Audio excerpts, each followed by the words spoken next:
C'est tiré d'une nouvelle qui a été écrite par Hervé Mestron. On lui a exposé cette histoire et il l'a transformée, voilà. Enfin, il l'a prolongée, il a donné la parole au violoncelle, qui était plutôt une bonne idée, voilà, pour avoir un regard sur la guerre. C'était un challenge à partir du moment où le personnage principal était un instrument. Pour nous, pour le théâtre, c'est assez passionnant, voilà, de faire ça. Et puis après, c'est la rencontre avec un comédien. On se connaît depuis pas mal de temps. Et voilà. C'est l'auteur en fait qui a donné des sentiments à vivre pour ce personnage, le violoncelle. Donc je vis les personnages comme si c'était un être humain.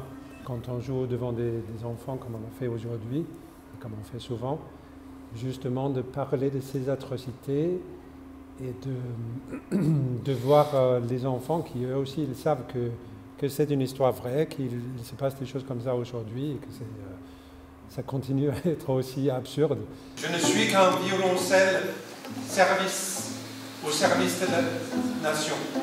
Le paysage n'a plus rien de semblable avec les canaux romantiques d'Amsterdam. Dans la campagne plate, écrasée par le ciel, les hommes avancent au rythme d'un chant glorieux. Mes cordes frémissent. Nous allons dormir dehors. Et je prie Samoza qu'il ne pleuve pas. Car s'il y a une chose que je déteste par-dessus tout, c'est bien l'eau. Mais où vont-ils? Deux par deux, avec un casque sur la tête. À l'opéra, les obus sifflent au loin, tandis que les soldats musiciens sont occupés par des tâches multiples. La plupart sont brancardiers, comme Maurice.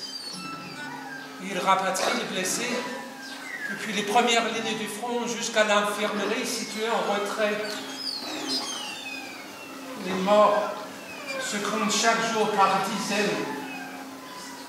Ceux qui reviennent sur les civières ont parfois perdu un bras ou une jambe dans le meilleur des cas. À l'extérieur, la grêle des projectiles continue. L'insupportable canonnade qui joue sur les nerfs empêche les soldats de dormir. Le sacre du printemps de Stravinsky, créé l'année dernière à Paris, qui a scandalisé le public à cause de sa violence et ses sonorités nouvelles, fait figure de muette en comparaison. Aucun orchestre ne pourra jamais rivaliser avec la force des fusils mitrailleurs. Non, ce n'est pas une joie de voir tomber l'ennemi. C'est au contraire une blessure profonde et invisible. Comme dit Maurice,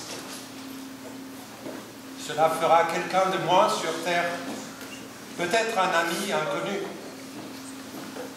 Et pourtant, il faut le faire. De toute façon, le but d'une guerre, c'est de compter les morts.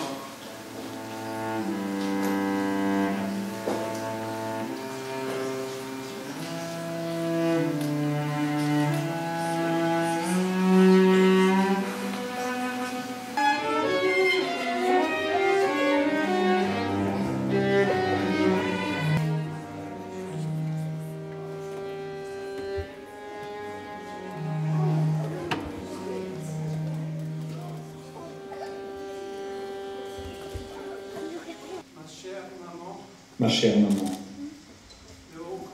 le haut commandement considère les soldats du front comme de la chair à canon.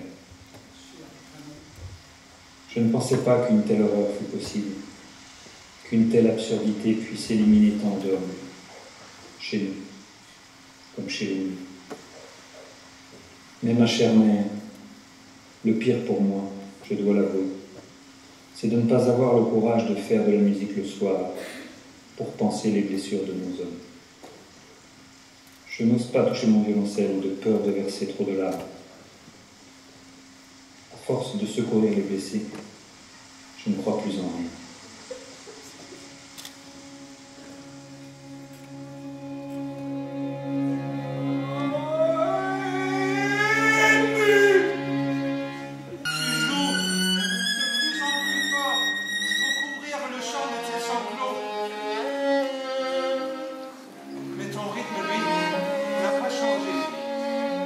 Ma chère maman, rien ne va plus ici.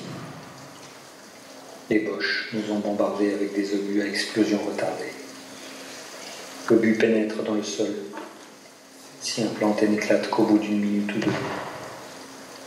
On dirait alors que la terre se soulève, s'entr'ouvre, et que l'on tombe dans le vide. 5 officiers, 2 adjudants et une dizaine de soldats ont été littéralement réduits en bouillie. Les soldats tombent comme des mouches et les cris de douleur se perdent dans le ciel enfumé.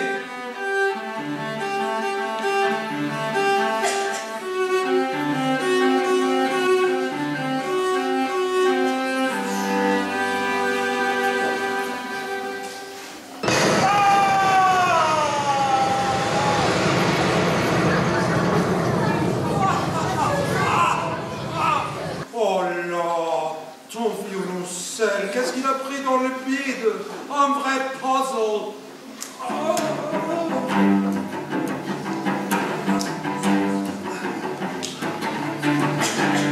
Je n'ai plus de violoncelle. Je n'ai plus de violoncelle.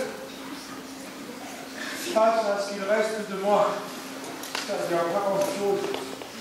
Le lambeau de corde sur un morceau de bois atomisé. Ma chère maman, je viens d'être amputé de mon 3e bras. J'ai du mal à réaliser encore que je ne jouerai jamais plus sur ce beau cello. Si tu le voyais, il n'en reste pratiquement rien. Tu te souviens? Vous me l'aviez offert pour mes 12 ans, lorsque j'avais réussi mon entrée au conservatoire. Je me demande maintenant à quoi je vais servir ici. Je suis revenu à violoncelle, mais c'est un rêve ou un cauchemar. Un miracle. Oui, c'est un miracle, parce que désormais, on m'appelle le poilu. Et dès que j'ai un solo, Maurice me murmure « Allez, vas-y mon poilu, chante !» Lorsqu'il me prend sur son épaule, il me dit « Tu ne crains plus rien, poilu. Tu es indestructible maintenant. Plus rien ne nous reste. Plus rien ne nous sépare. Ni le froid, ni la pluie, ni les secousses.